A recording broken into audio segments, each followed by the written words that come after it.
கன்னியாகுமரியில் உள்ள பேச்சிப்பாறை அணையிலிருந்து வினாடிக்கு 1500 கன அடி உபரி நீர் திறக்கப்பட்டுள்ளதால் கோதை ஆற்றில் வெள்ளப்பெருக்கு ஏற்பட்டிருக்கிறது.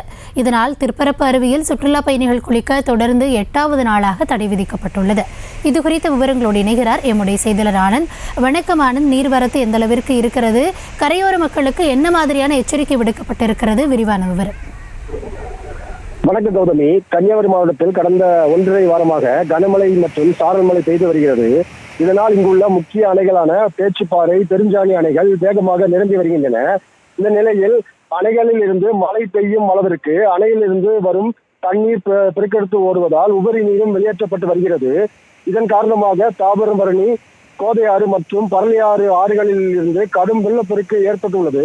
மழை தொடர்வதால் அணைகளில் இருந்து திறந்து விடப்படும் உபரி நீர் அளவு மீண்டும் அதிகரிக்க வாய்ப்புள்ளதாக கூறப்படும் நிலையில் தற்போதைய நிலைப்படி பேச்சிப்பாறை அணையிலிருந்து வினாடிக்கு 1500 கன அடி உபரி நீர் திறந்து விடப்பட்டு வருகிறது.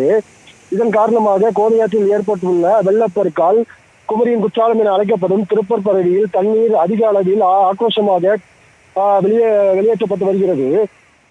இதனால் திருப்பரப்பு அருவி பகுதி முழுவதாக தடுப்பு வேலிகள் அமைக்கப்பட்டு சுற்றுலா பயணிகள் குளிக்க போடப்பட்டிருந்த தடை இன்றும் 8வது நாளாக நீட்டிக்கப்பட்டுள்ளது.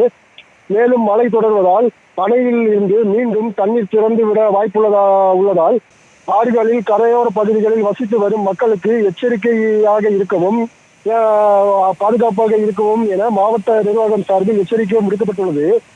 அருவி அருகே தடுப்பு வேலிகள் அமைத்து கண்காணிக்கப்பட்டு வரும் நிலையில் இன்று விடுமுறை தினம் என்பதால் ஏராளமான சுற்றுலா பயணிகள் கூடி வருவதால் அருவியில் கோதையாற்றின் அழகை செல்ஃபி எடுத்து தற்போது ரசித்து வருகின்றனர். கௌதமி, விவரங்களுக்கு நன்றி ஆனந்த். செய்திகளை உடனுக்குடனும் துல்லியமாகவும் தெரிந்து கொள்ள சப்ஸ்கிரைப் பண்ணுங்க.